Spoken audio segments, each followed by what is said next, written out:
still on page 3 of our notes. We're at Roman numeral 4, talking about how atoms differ. So first of all, we've already talked about how their atomic number has to do with the box on the periodic table. So I always use carbon as my example, where this number up here is your atomic number, and that also tells you the number of what?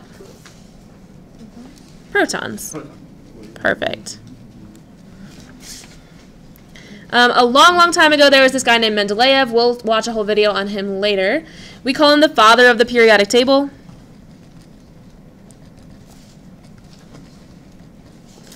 He arranged elements based on the atomic mass, not on atomic number.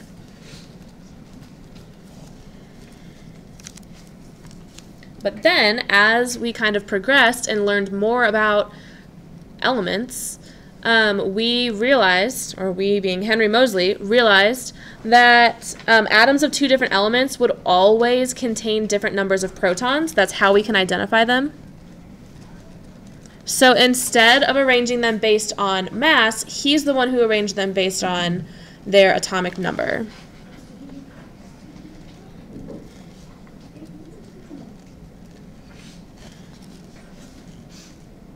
And then, like we just said, your atomic number is the number of protons in an element. And then we'll go through this. So looking at your periodic tables, can you tell me how many protons does a gold atom have?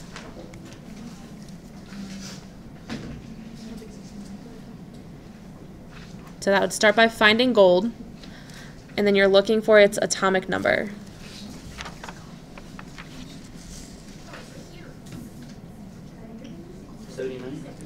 Gold is number 79, so that means that it would have 79 protons. And as an atom, remember that word atom means that it is neutrally charged. So if it has 79 protons, positive charges, how many electrons would gold have? Also 79. What about an atom of aluminum?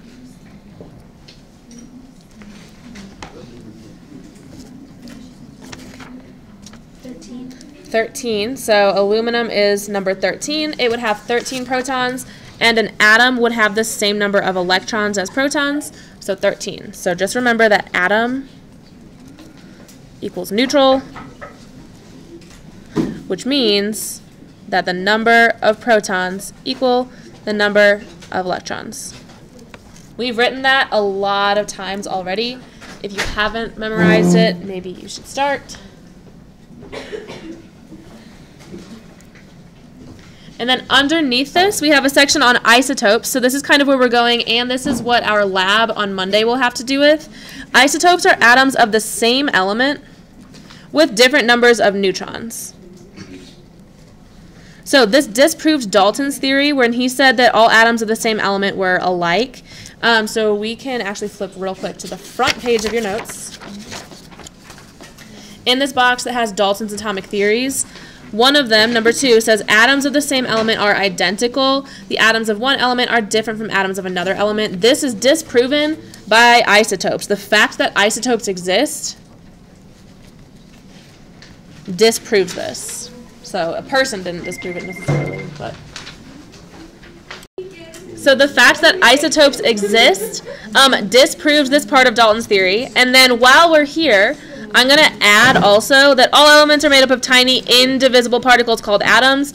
This was disproven by Thomson when he discovered that there are subatomic particles. So he didn't discover all of it, but the existence of subatomic particles disproved that portion. So we can kind of attribute that to Thomson.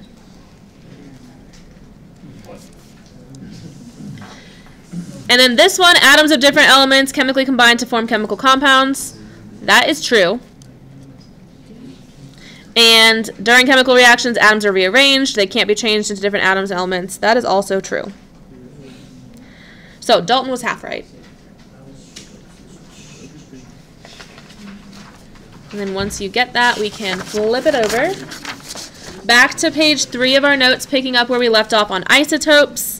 All atoms of the same element must have the same number of what?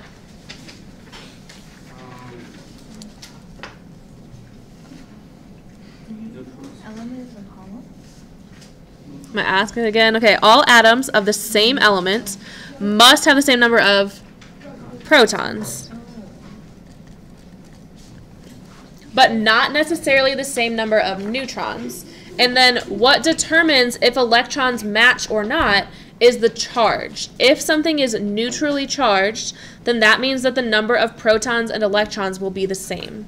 So, for example, if I'm looking at potassium 39, that 39 represents the mass number,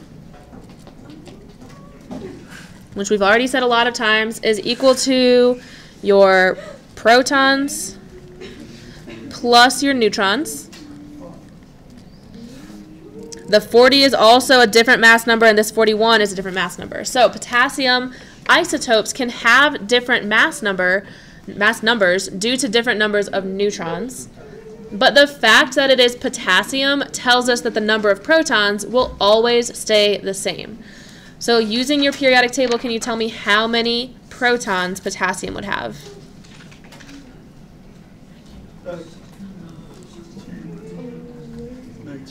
19. So any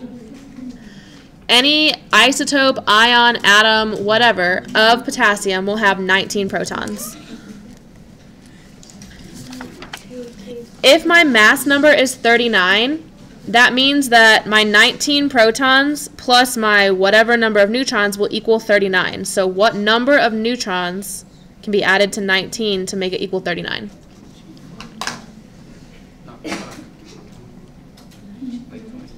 Another way to do that is subtract 39 minus 19.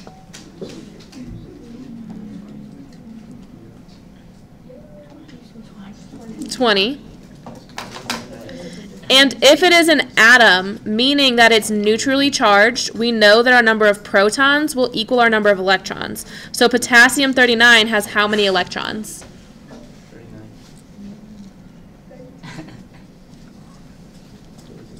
It has 19 because it's the same thing as the protons. Perfect, 19. Let's do the same thing for potassium 40. The only thing that changed between potassium 39 and potassium 40 is that mass number. So for potassium, how many protons will I have? 19 still. Good. If it's an atom, it is still neutral, which means that it still has what? 19 electrons. And my number of neutrons would be 21 because it's one more than potassium 39. Perfect. So 21 plus 19 equals 40. What about potassium 41? 19 protons. How many neutrons? 22 because it's one more than before. And then how many electrons? 19. Excellent. Easy enough, right? Yes, Miss, we ate that up. Okay. Next says 2 ways to write the symbol for an isotope. You can either do it like this, where that's your mass number, or you can write it the way that we did our symbols in the chart on the back. I generally will just write this and leave off the atomic number because it's redundant. If you know it's potassium, you don't need the atomic number there because it's always going to be the same thing. All right, there's a lot of side conversations happening. Please be quiet. Thank you.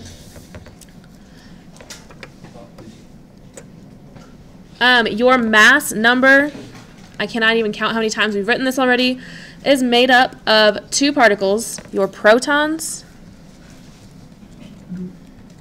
and your neutrons. You will add them together. It always will equal a whole number. The atomic number identifies the element. The mass number identifies the isotope. Isotopes are chemically and physically alike, meaning the number of electrons is what determines the chemical behavior. Changing the number of neutrons does not change how it acts, but it has the same number of protons and electrons. It means it's an atom, which is neutral. The differences in your isotopes are that you have a different number of neutrons. So notice your protons and electrons stay the same throughout all of this, but your neutrons changed. That also changed the mass number. What was that? And if you have a different mass number, this would change your different atomic mass, which sounds like the same thing, but it is not. And so just to preview where we're going with this, these percentages down here represent the percent abundance, which is how common any of those isotopes are. So if we're looking at this spread for potassium, the most common isotope of potassium would be potassium 39, meaning it has a mass number of 39. And then a little more than 6% or close to 7% of potassium isotopes are potassium 40, and then a very, very small percentage are potassium 41. This means that when we take into account how prevalent those isotopes are, we're going to consider their percent abundance. And so I'll do another video on that one.